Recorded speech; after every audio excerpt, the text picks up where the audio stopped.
తెగిపోయింది. అది ఎత్తుకొని నాకు చాలా కష్టం వచ్చేసింది.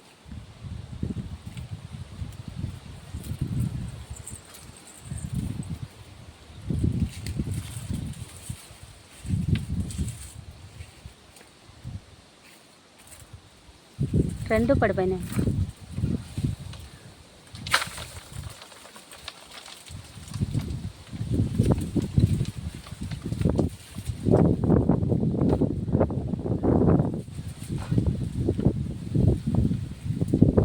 అదే లాగే సరిపోతుంది.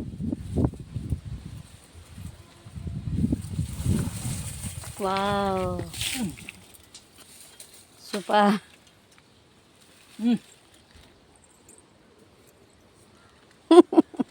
డే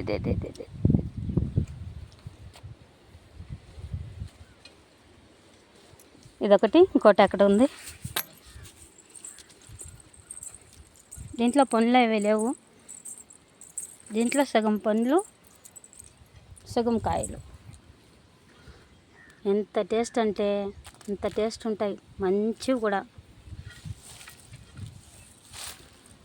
మళ్ళీ నెల తప్పించి మళ్ళీ తినలేము, చిక్కవు.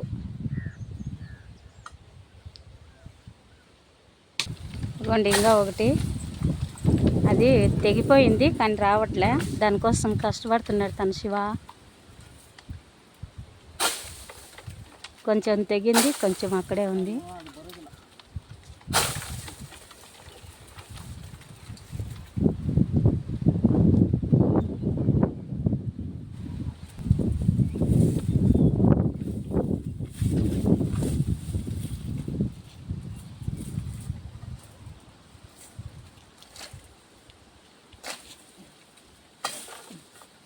వచ్చేసింది. చాలా గ్రేట్ శివ, నువ్వు నా కోసం ఇంత కష్టపడినావు, చాలా గ్రేట్. అట్లే పట్టుకో. ఆయన చూసిరా,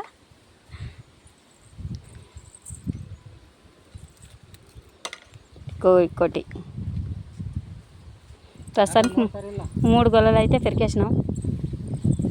3 పడేది బాగున్నాయో. 3 ఇంట్లో పెట్టుకుంటాను, ఎత్తుకపోయి మాగుతాయి, తినచ్చు. మాగుతాయి ఇంట్లో, ఇవి ఇబ్బంది ఏమి లేదు, మాగుతాయి. ఇలా ఉంటాయి పళ్ళు,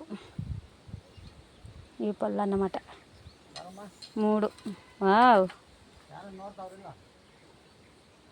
లేదు లేరా 3. ఆగో చూడండి, చెట్టు కింద చాలా అంటే చాలా పడిపోయినాయి. దానికోసం కొట్టినాం కదా,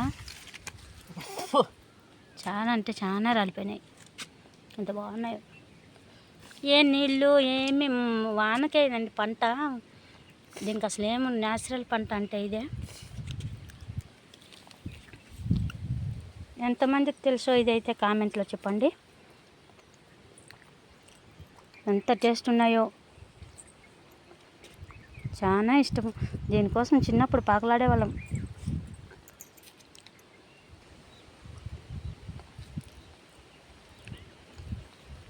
ఏమన్నా చెట్టు చూస్తే ఆ టేస్ట్ గుర్తుకొచ్చేస్తుంది నాకు. ఈ పళ్ళు ఏడన్నా చూస్తే, చెట్టు కానీ మాన కానీ, దీని టేస్ట్ అయితే గుర్తుకొచ్చేస్తుంది నాకు.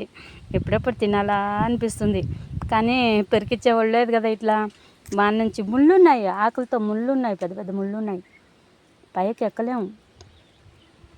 ఇలా ఇప్పుడు శివానే చాలా కష్టపడి అయితే తీశాడు. 3 గొలలు తీసుకున్నాడు. ముళ్ళు ఉన్నాయి, చూద్దాం రండి. అగ చూసిరా, ముళ్ళు కుచ్చుకుంటాయన్నమాట. ముళ్ళు ఎక్కడం కూడా వీలవ్వదు, ఈ చెట్టుకి ఎక్కడానికి వీలవ్వదు. ఇలాగే పెరుక్కోవాలి మనం.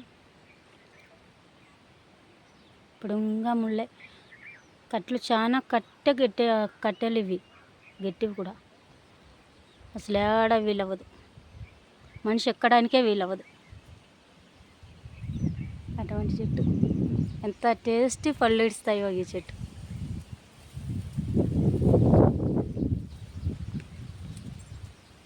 మా వీడియోలు కనుక నచ్చితే షేర్ చేసి లైక్ చేయండి.